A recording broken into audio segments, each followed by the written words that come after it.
But one of the most polarizing guys to talk about, maybe second most polarizing behind Derek Carr, is Alex Leatherwood. Our first-round pick from last season. It was a reach. It was a stretch. Tom Cable wanted him. Thought we could make something of him. And he was bad last season. Could have been worse. He started all the games. Got a little bit better as the season went on. Decent run blocker. Pass defense was atrocious. So Josh McDaniels was asked during his press conference about Alex Leatherwood. Where is he going to go? Tackle or guard? Here's what he had to say. I see him as a guy that played a lot of football. There's a lot to evaluate. Playing as many games as he did as a rookie, there's good and there's bad. But when you're that young, you look at it as what can we work with? What can we fix? There's a lot to do in that process. I've already spoken to him. That process is underway. And I think what we'll end up doing is whatever's best for the Raiders. He's shown the ability to play, in both spots. More guard last year than tackle, but we see him being a contributor. We see him being a guy that we're really excited to work with. We're going to try to get the most out of him. So about as non-committal as you can be about I have a question. He's shown the ability to play tackle? I didn't see that. In a couple games, sort of. I didn't see that at all. A disability to play tackle? I didn't see that. I mean, maybe he was being nice, but I didn't see his ability to play tackle whatsoever. I mean, again, like everything is coach speak, right? Like you haven't even met him, probably. Like he's probably talked to him on the phone, texted him, seen some footage of him, hasn't met the guy. You don't want to immediately bury the dude, right? But like, oh, he blew it last year. Like he has to be twice as good to even sniff a starting lineup this season. You're not going to bury him that way. There's things you can say to actually say something but actually give some substance. You know what I'm saying? The gist I got was the part that was most telling to me was like, we're going to do what's best for the Raiders, right? And whether that's him at tackle, whether that's him at guard, whether that's him not starting, that's what I got from it. It's like, we're going to do what's best for the Raiders, number one. And I don't think he said anything untrue. Like he showed some good and some bad, a lot of bad. And he's a guy that we're going to, and he was originally brought on as a project. And so he's kind of staying as a project. He's like, yeah, we've got a lot of work to do with this guy, which is what we all kind of knew he would be. Now, does that work come to fruition and he's a great lineman for us? Hopefully. But all we know is the work's going to happen and the end result's going to be up to Leatherwood. Yeah, during my one-on-one show over the weekend, someone's like, "Oh yeah, Leatherwood is Robert Gallery." I'm like, "No. Robert Gallery was a Pro Bowl guard. If Leatherwood ends up being a Pro Bowl guard, I will fucking be ecstatic. Don't like, and plus he was a left guard. He was a better guard. Like he was on the better, the harder side. No, don't even make that comparison at all. If Leatherwood ends up becoming anything near to Robert Gallery, it was still a reach, but I'll go for that. I don't think Leatherwood is anywhere near that at this point in his career, or to what Gallery ended up becoming. I don't think he's going to be a tackle. I think you have to look at a couple things. He's gotten really, really, really good coaching in his career.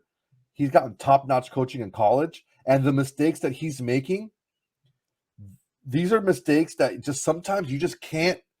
Like I use the example in the show over the weekend. It's like this: if you're 15 years old and you just kind of stick your dish in the sink and don't wash it, you'll be 55 just doing the same thing. You can be told over and over again, just like at least run a little water on the dish.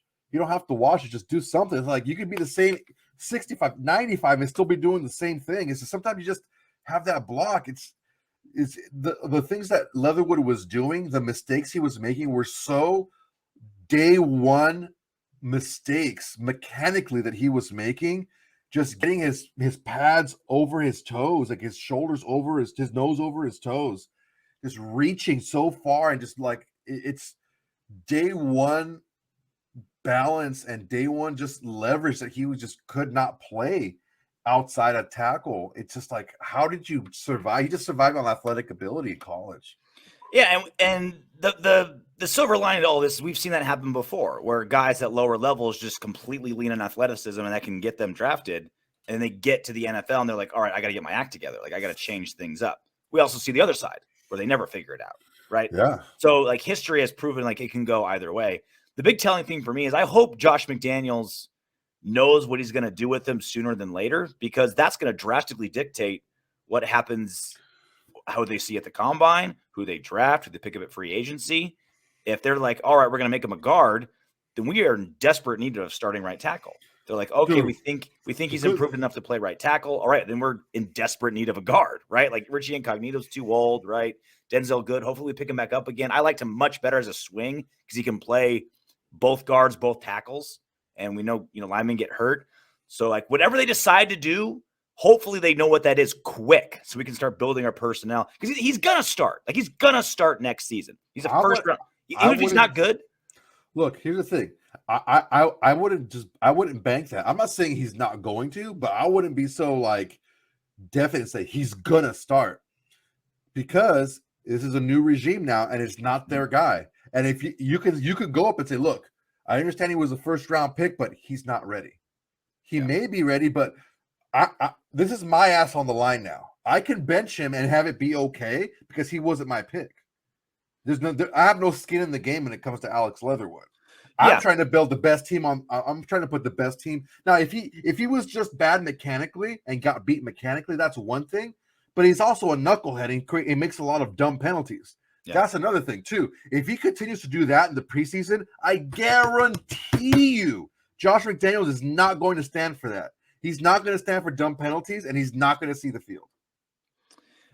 First rounders get every benefit of the doubt. Not when it's a new regime, even with second regimes. Dude, look. And also it's like new regime. Who else is there too? Is the other part. But that's the thing is he's going to get people out there. Look, you can be not as good talent-wise physically, but if you know what you're doing and you don't make dumb penalty mistakes, you're still better off with that guy than the talented guy who gets beat and who makes silly mistakes penalty-wise. I'm with you. I'm just saying historically. But that's what I'm saying. Historically, we can both agree. First rounders get every benefit of the doubt. Whether he uses up his third, fourth, and fifth chance is yet to be seen. But the game completely changes when there's a new regime. It's not just a new coach; it's a new GM as well. The slate is completely clean on everybody on the team.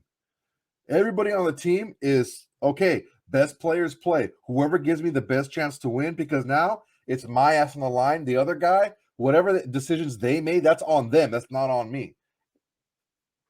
We'll see what happens if they go big on guard and tackle in the offseason. The good thing is this draft is huge for offensive linemen.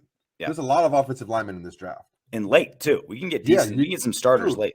You can get guys in the third, fourth round better than guys that went in the second round last year.